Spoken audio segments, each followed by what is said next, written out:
Hello everyone, I am Nupur Murke, a NEET 2025 survivor. And मुझे पिछले कुछ दिनों में काफ़ी सारे जूनियर्स के, काफ़ी सारे मेरे दोस्तों के मैसेजेस आए कि आप टेस्ट कैसे देते थे। तो इस वीडियो में मैं आपको ये बताना चाहूँगी कि मैंने अपने इस 2 साल के जर्नी में टेस्ट्स वगैरह कैसे दिए एंड मुझसे क्या क्या गलतियाँ हुई और मैंने उनसे क्या क्या सीखा, ताकि आप वो सेम मिस्टेक्स आपके नीट जर्नी में रिपीट ना करें एंड आपकी प्रिपरेशन एकदम अच्छे लेवल पे हो। सबसे इम्पॉर्टेंट बात, आप एक टेस्ट का शेड्यूल बना के रख दीजिए कि क्योंकि जो टेस्ट रहेंगे वो एक डेडलाइन जैसे काम करेंगे and the test will make sure कि आपका सिलेबस उस पर्टिकुलर टाइम तक के कंप्लीट हो जाए। तो मैं इस चीज़ के लिए किसी अच्छे इंस्टीट्यूट का टेस्ट शेड्यूल फॉलो करने का या टेस्ट प्लानर फॉलो करने का आपको रेकमेंड करूँगी, या फिर आप अपने आप से भी टेस्ट प्लानर बना सकते हैं एंड आपके अपने आप से भी टेस्ट वगैरह शेड्यूल कर सकते हैं। बट इससे एक प्रॉब्लम होगा, कंसिस्टेंसी का प्रॉब्लम। आपके घर पर ही अगर वो टेस्ट रहे तो आप ऐसा सोचेंगे ना कि ठीक है भाई, घर पे ही ये टेस्ट मैं कभी ना कभी बाद में दे दूँगी या दे दूँगा। लेकिन अगर आपका इंस्टीट्यूट में टेस्ट है तो you have the deadline set and you can not change it. तो आई वुड पर्सनली सजेस्ट कि आप एक अच्छे रेप्यूटेड इंस्टीट्यूट का टेस्ट प्लानर फॉलो कीजिए एंड उसके हिसाब से सिलेबस आपका कंप्लीट कीजिए।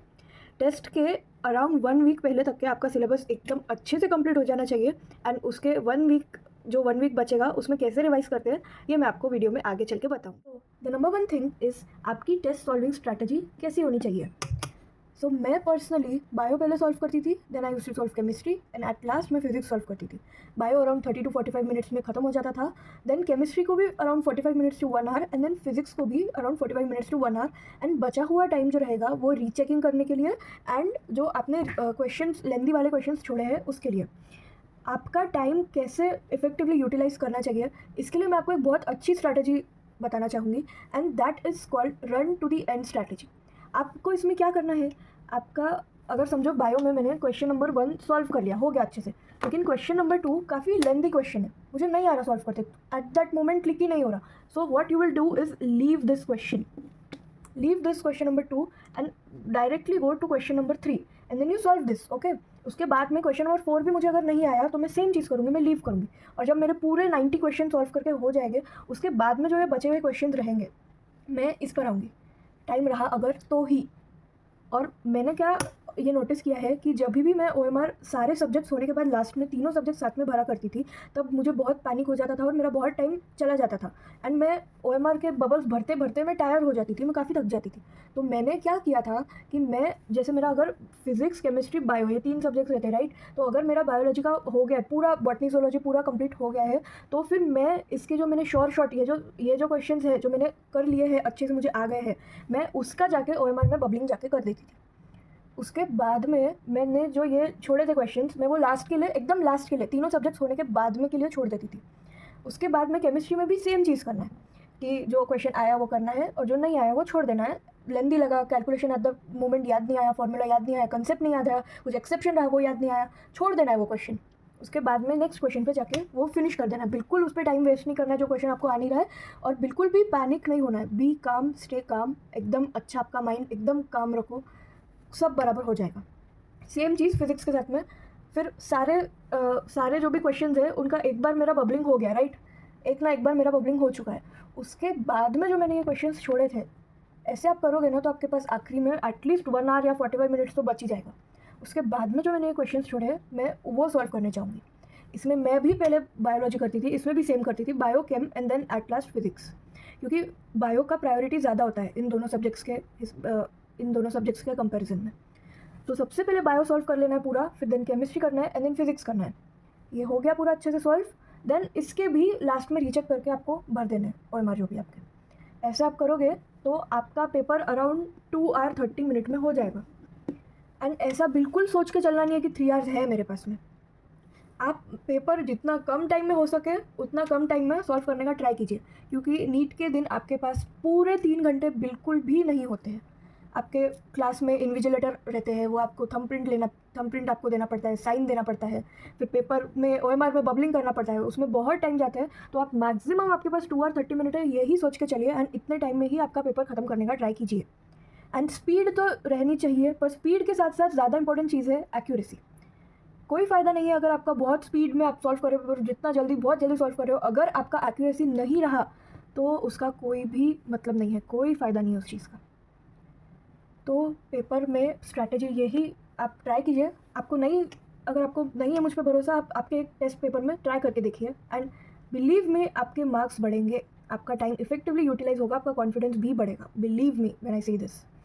अब उसके बाद में आपका टेस्ट हो गया, राइट? टेस्ट हो गया, टेस्ट का रिजल्ट आ गया एंड उसमें आपको मिस्टेक्स पता चल गया, आपके क्या मिस्टेक्स हैं। तो यू हैव टू फाइंड कि वाई, क्यों वो मिस्टेक हुई मुझसे। क्या मुझे क्वेश्चन आता नहीं था? क्या मेरा उस टॉपिक पे रिवीजन नहीं हुआ था?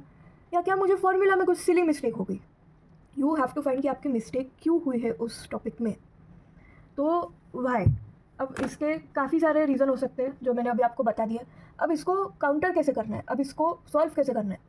आपका समझो आपको कंसेप्ट आता नहीं था, तो घर पे जाना, पेपर का एनालिसिस करना एंड वो जो टॉपिक आपको नहीं आता था उसको 5 से 6 बार आप जाके पढ़ोगे।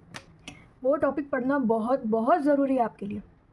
वो टॉपिक आपने पढ़ लिया एंड और जब भी आप मिस्टेक करोगे, जब भी आप कोई भी टेस्ट दोगे, तो उसका मिस्टेक्स को आपको एनालाइज करना बहुत बहुत बहुत इंपॉर्टेंट है। अगर आप सिर्फ टेस्ट दे रहे हो, उसके मिस्टेक्स का एनालिसिस नहीं कर रहे हो, तो वो टेस्ट देने का कोई भी फ़ायदा नहीं है, बिल्कुल भी फ़ायदा नहीं है। क्योंकि आपको जब तक के पता नहीं चलेगा कि आपको क्या आता नहीं है, आपने कहाँ से गड़बड़ की है, आप उस टॉपिक को इम्प्रूव कैसे करोगे। और उस टॉपिक को आप इम्प्रूव नहीं करोगे तो आपके मार्क्स आगे जाके कैसे बढ़ेंगे।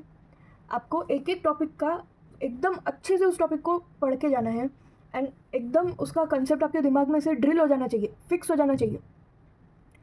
तो बिल्कुल भी मिस्टेक्स का एनालिसिस को रोकना नहीं है। You need to do, believe me. जब तक कि आप आपके मिस्टेक्स का एनालिसिस नहीं करेंगे, इट्स लाइक आपने टेस्ट दिया ही नहीं है।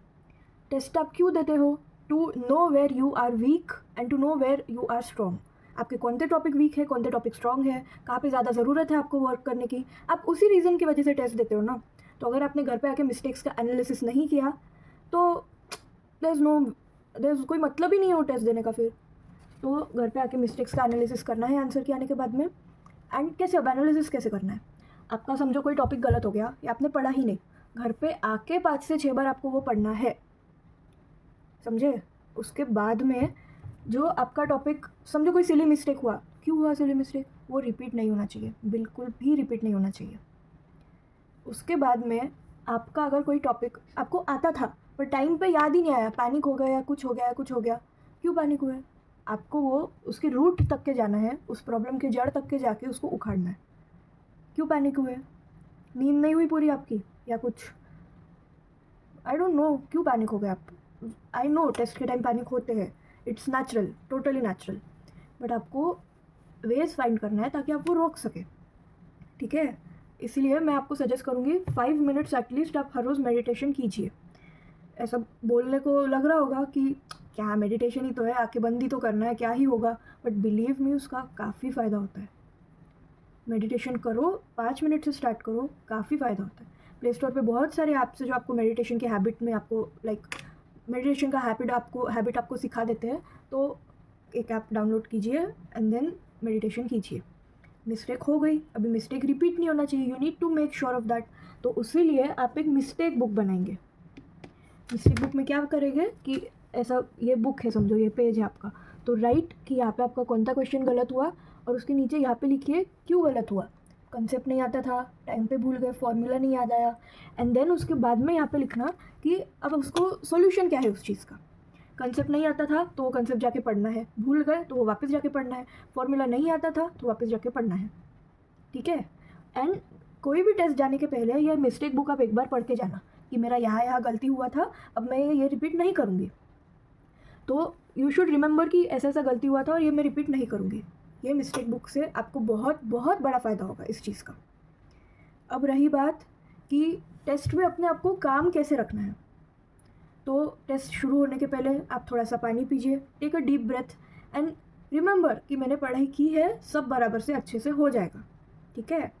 और टेस्ट के पहले बिल्कुल भी ऑल नाइटर पुल नहीं करना है।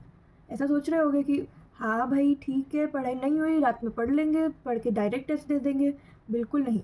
Your brain needs that sleep, your brain needs rest to function properly, and अगर आप सोएंगे नहीं रात में तो आप टेस्ट बराबर इफेक्टिवली नहीं दे पाएंगे। ये एक फैक्ट है। और मैंने पर्सनली बहुत बार मैं रात भर जाग के टेस्ट देखे आई हूँ, पर टेस्ट में मुझे कुछ याद ही नहीं आ रहा था, सब भूल गई थी मैं, blank, I was totally blank at that time.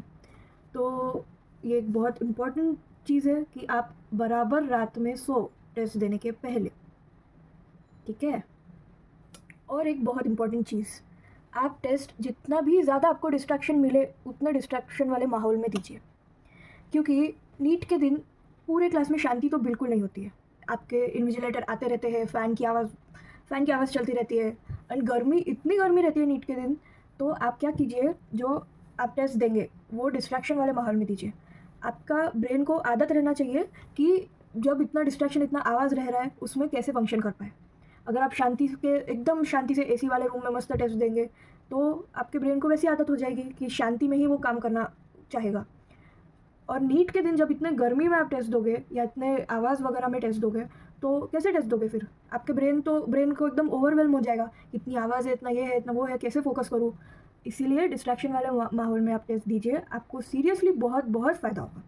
Starting के इनिशियल डेज़ में थोड़ा लगेगा कि इतना डिस्ट्रैक्शन है, इतना आवाज़ है, मुझे कुछ समझ में नहीं आ रहा है, पर धीरे धीरे उसकी आदत बिल्डअप हो जाएगी एंड अच्छे से आपका ब्रेन डिस्ट्रैक्शन में भी फंक्शन करना स्टार्ट कर देगा। ये एक बहुत बहुत इंपॉर्टेंट पॉइंट है जो कि मैंने मिस्टेक की थी इस चीज़ की। मैंने लास्ट में ही स्टार्ट किया था नीट के 1 to 2 मंथ्स पहले, बट स्टार्टिंग से अगर आप स्टार्ट कर रहे हो ये चीज़ तो आपको बहुत बहुत ज़्यादा फ़ायदा होगा इस चीज़ का, बिलीव मी। और रही बात नेगेटिव मार्किंग की, अगर आप किसी क्वेश्चन में 100% श्योर नहीं है so do not attempt it. मैंने बहुत सारे लोगों को, मैंने खुद को अपने आप को जाते हुए देखा है कि मैंने, अगर समझ लो, मैं सैम्पल साइज़ छोटा ले रही हूँ थोड़ा एग्जाम्पल के लिए, मैंने अगर 10 क्वेश्चन सॉल्व किए, ठीक है, इन 10 क्वेश्चन में से मैं 5 तो मुझे 100% आते ही थे, तो 5 × 4 = 20 मार्क्स, राइट। बट जो बचे हुए 5 क्वेश्चन हैं वो मुझे नहीं आ रहे थे, पर मैंने उसका गेस कर लिया, उसका तुक्का मार लिया मैंने, तो और समझ लो वो 5 क्वेश्चंस पूरे गलत हो गए मेरे, ठीक है। तो इसका तो मुझे अभी -5 लगेगा, है ना, -5 मार्क्स लगेगा, तो मेरा टोटल कितना हुआ? 15 मार्क्स। जबकि मैं अगर सिर्फ ये 5 ही करती, ये 5 सॉल्व ही नहीं करती, मेरा टोटल कितना होता? 20 मार्क्स। एंड नीट के दिन एक एक मार्क बहुत इंपॉर्टेंट होता है। एक एक मार्क पे रैंक आपका इतना फ्लक्चुएट होता है, 100 से 200 से 1000 से 2000 से, वो डिपेंड करता है आपका क्या मार्क रेंज में आपका मार्क्स आए हैं, पर एक एक मार्क इंपॉर्टेंट है। तो बिल्कुल भी तुक्के मारना नहीं है। अगर आपको लग रहा है कि ठीक है मेरा एक क्वेश्चन का आंसर ए या फिर बी, इन दोनों में से ही है, ठीक है, बाकी तो कोई ऑप्शन हो ही नहीं सकते, ये 2 ही ऑप्शन है, तो थोड़ा सा लास्ट में run to end strategy apply करना, एंड लास्ट में यू थिंक अबाउट इट कि क्या ज़्यादा अप्रोप्रिएट हो सकता है। अगर आपको रिस्क लेना है तो 50% प्रोबेबिलिटी है कि आपका आंसर सही हो जाए, बट हर क्वेश्चन में ये चीज़ नहीं करना है, ठीक है। कोई एक आधे क्वेश्चन में आपको जो नहीं आया उसी में आप ये करोगे। हर क्वेश्चन में करोगे तो ऐसा भी हो सकता है कि भाई ठीक है सारे क्वेश्चन मेरे राइट हो गए, बट व्हाट इफ सारे क्वेश्चन रॉन्ग हो गए, फिर क्या करोगे? एक एक मार्क इंपॉर्टेंट है। तो now that's up to you, आपको क्या करना है, ये मेरा सजेशन था। So remember the most important thing, quality of your analysis, कि आप टेस्ट के बाद कैसा आपका एनालिसिस कर रहे हो, that matters so much more than the number of test you are taking. अगर आप 100 टेस्ट लिख लो पर एक का भी एनालिसिस नहीं करो ना, इट्स लाइक आपने 0 टेस्ट लिखे। लेकिन आप अगर 10 भी टेस्ट लिखो और 10 का एकदम अच्छे से एनालिसिस करो तो इट्स लाइक एकदम आपका एफिशिएंसी इंप्रूव हो जाएगा, एकदम आपका प्रोडक्टिविटी, एकदम मार्क्स, आपके कॉन्फिडेंस एकदम स्काई रॉकेट करेगा। So the most important thing in this entire video is test का एनालिसिस करना। नाउ टू नो अबाउट कि टेस्ट के पहले हम कैसे रिविजन करें, अपना सिलेबस कैसे ख़त्म करें टेस्ट के पहले, check out my other video. Thank you.